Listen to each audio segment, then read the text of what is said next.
तौबा करें तो फिर बदल जाएं, फिर तब्दीली आए। और ये कोई मुश्किल काम नहीं, जो बदलने वाले थे वो बदल गए। बड़ा कुछ करते थे पर फिर वो लोग बदल गए। हजरत फुजाला रदी अल्लाह ताला अन्हु कहते हैं कि मैं बड़ा दिलदादा था औरतों का,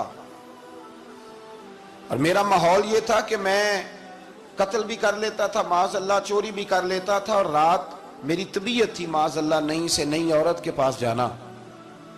कहते हैं अबू जहल ने ऐलान किया कि जो नबी पाक अलैहिस्सलाम का सर अक़दस माज़अल्लाह काट के लाएगा, नकले कुफ्र कुफ्र न बाशर, 100 सुर्ख ऊंट इनाम मिलेगा। तो मैंने इरादा कर लिया कि मैं बहुत सारा इनाम हासिल करूंगा।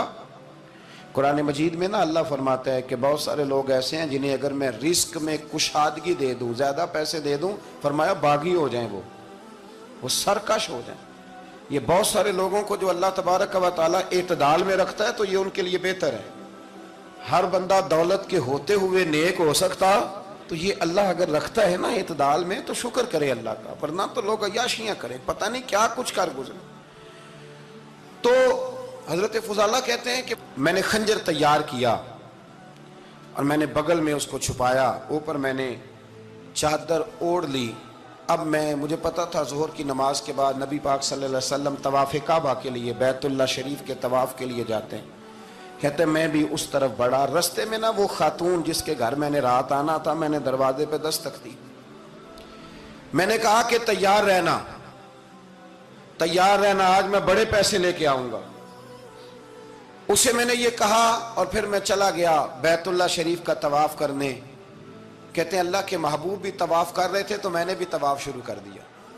इरादा ये था कि जहां नबी पाक अलैहिस्सलाम मेरे करीब से गुजरेंगे तो मौका पाकर मैं हुजूर के जिस्म अक़दस पर खंजर खोप दूंगा और माज़अल्लाह शहीद कर दूंगा। कहते हैं हुजूर एक दफा भी मेरे पास से गुजरे तो मैं हिम्मत ना कर सका, दूसरी दफा भी पास से गुजरे तो मैं हिम्मत ना कर सका, तीसरी दफा भी गुजरे तो मैं हिम्मत। नबी करीम सल्लल्लाहु अलैहि वसल्लम 2-3 दफा गुजरे तो फरमाते हैं कि मुझे मौका ना मिला, इसलिए कि हुजूर फरमाते हैं अल्लाह ने रोब के साथ मेरी मदद फरमाई, दुश्मन पर मेरा रोब तारी हो जाता है। फरमाते हैं जब चक्कर पूरे हो गए तो महबूब करीम ना छठे चक्कर पे फरमाने लगे फुजाला चक्कर एक रह गया है, बेखबर हो जो गुलामों से वाक़ा क्या है, एक फेरा रह गया है। कहते तवाफ मुकम्मल हो गया तो महबूब मेरे करीब आए, फरमाया वो काम करते क्यों नहीं जिसके लिए आए थे। मैंने अर्ज की या रसूलल्लाह कौन सा काम, कैसा काम? अंदर तो चोर था ना, बांझ फकीरों किसे नहीं मारिया, ए हुई चोर अंदर दा, अंदर चोर था ना। कहते हैं हुजूर ने मुझे कंधे से पकड़ के हिलाया, फरमाया करते क्यों नहीं। जब हुजूर ने हिलाया तो वो खंजर भी पैरों में गिरा और मैं भी रसूलुल्लाह के पैरों में गिर गया। मैंने कहा हुजूर मुझे कलमा पढ़ा दें। कहते हैं हुजूर ने पहले मेरे दिल पे दस्ते मुबारक फेरा, फिर मेरे नबी ने मुझे कलमा पढ़ा दिया। अब ना मुरीद होने वाला कहता है कि जी आहिस्ता आहिस्ता मैं ठीक हो जाऊंगा। अब वो आहिस्ता आहिस्ता का क्या तर्जुमा है ये बिल्कुल समझ नहीं आती। भाई किसी बंदे से 5 लाख रुपया लेना है तो उससे वो कहता है जी मैं आहिस्ता आहिस्ता दूंगा, 500 रुपया दे दिया करूंगा रोज का, तो कहते हैं मेरी रकम खराब होती है, पूरे दो।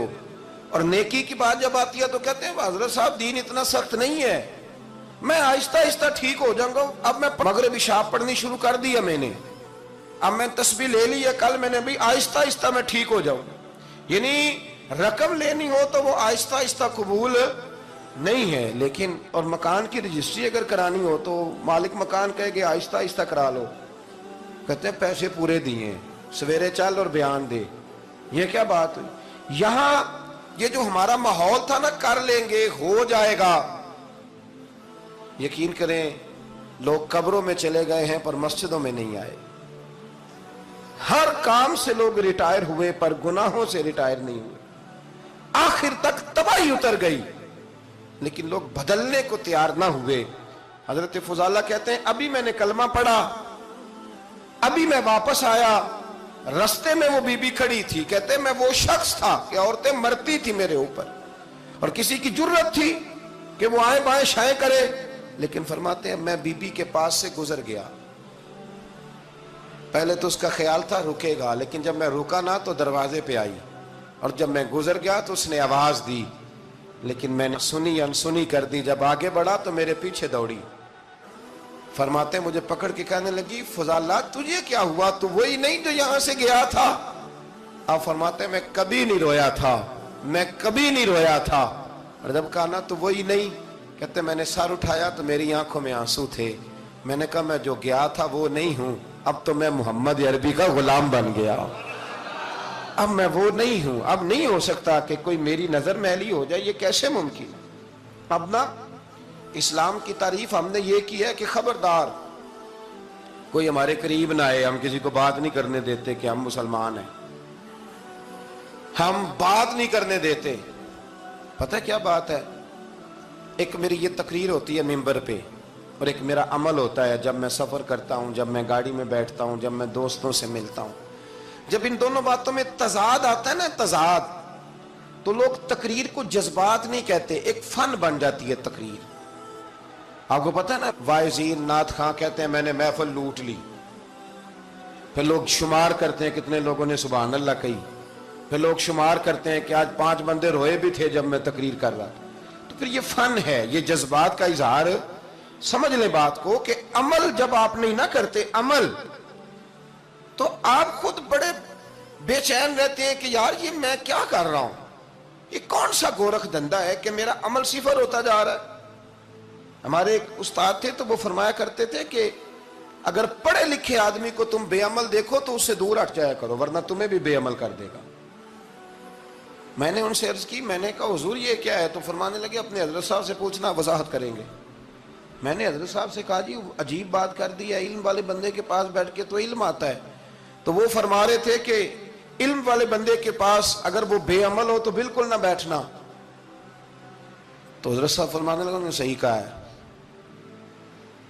اب بات بہت بڑی ہے، پتہ نہیں آپ کی سمجھ میں آتی ہے نہیں آتی، بہرحال کر دیتا ہوں۔ پڑھا لکھا بندہ اگر بے عمل ہو تو اس کے پاس، تو میں نے کہا حضور کیوں؟ فرمانے لگے اس لیے کہ وہ اپنی بے عملی پر بھی دلائل دے گا، وہ بے عملی پر بھی دلیلیں قائم کرے گا کہ یہ وجہ ہے تو اس لیے میں ایسے کر رہا ہوں۔ تو چونکہ وہ بے عمل ہے اور ہے پڑھا لکھا، نبی کریم صلی اللہ علیہ وسلم کے غلام نہ پل بھر میں بدل جاتے تھے۔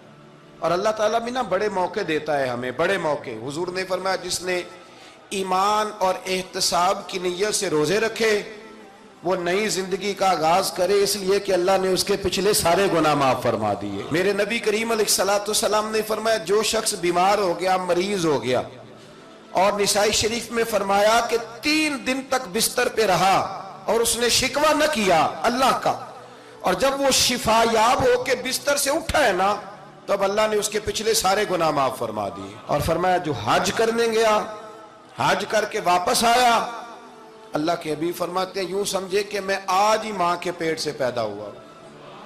بڑے موقع اللہ نے دیے، بڑے موقع، بڑے سارے موقع عطا فرمائے کہ میں تیرے پچھلے گناہ معاف کر دوں گا، تو بھی تو نئی زندگی کا آغاز کرنا، تو بھی تو شروع کرنا نئے سرے سے، تو بھی تو بدل کے آنا، تو بھی تو اپنے اندر تبدیلی پیدا کرنا۔